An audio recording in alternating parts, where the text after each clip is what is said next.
The Bible informs us that after the flood that destroyed all the peoples of the world,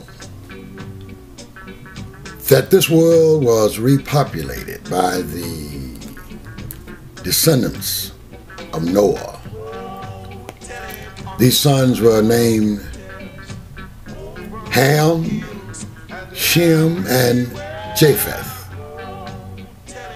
And through them, the earth was repopulated with human beings. We would suppose that Ham represented the black race. Japheth represented the white race. Shem represented the Jewish race, quote-unquote Semitic people. What about the vast numbers of people who populate Asia? How do they fit into this equation of three races, with the Semites representing a people or a race of their own, and blacks representing a race, and whites representing a race? This doesn't make any sense at all. What we have here perhaps is a redactor or an editor or maybe the original producer of this story, projecting on his creation of the new creation after the flood. It's his concept, drawing from his knowledge base of the people that the world was populated by at the time. Maybe he only knew 3 different kinds of people.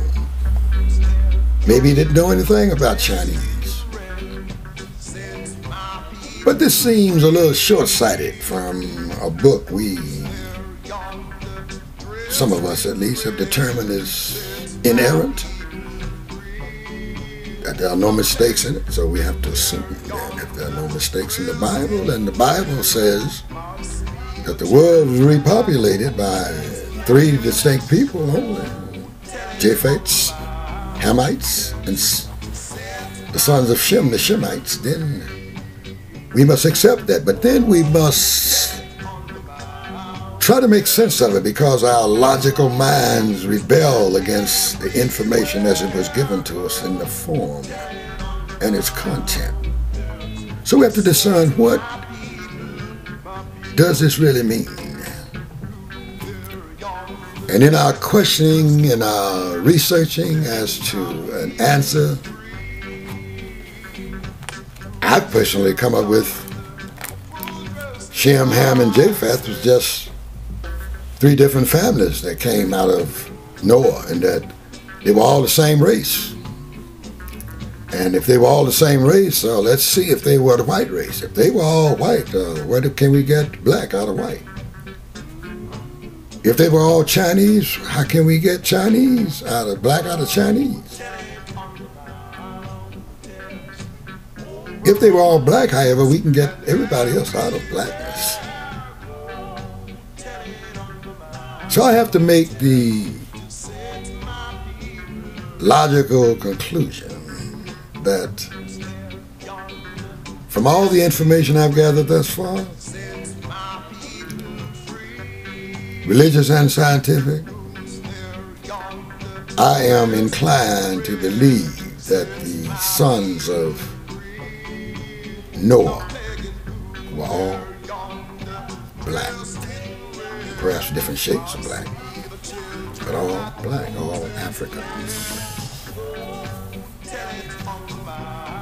One thing that prevents us from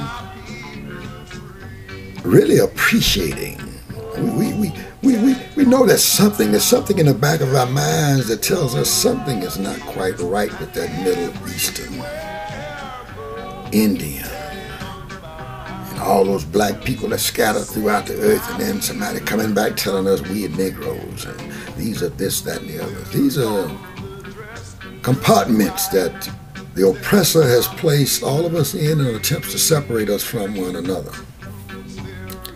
But let me let you in on some information right now. That's mind-blowing, but it's the truth. And if we get an understanding of this, this will profoundly affect us in such a way that we will become a new people, reborn again. And that one thing is that there's no such thing as the Near East, the Middle East. It might be the Far East in the West, from if you're in the Far East of the East. If you're in Korea looking back over, it might be the Far East to it. But everything is relative. Let me tell you something. There's no such thing as the Middle East. The Middle East is an illusion created by your master to re-emphasize that separation he's caused by putting you all in various compartments. He's done this by utilizing the Suez Canal, which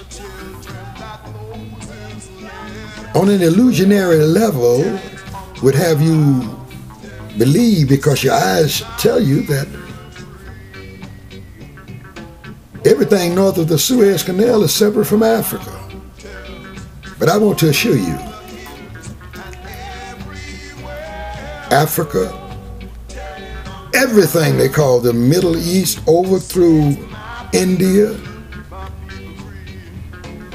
out through Southeast Asia,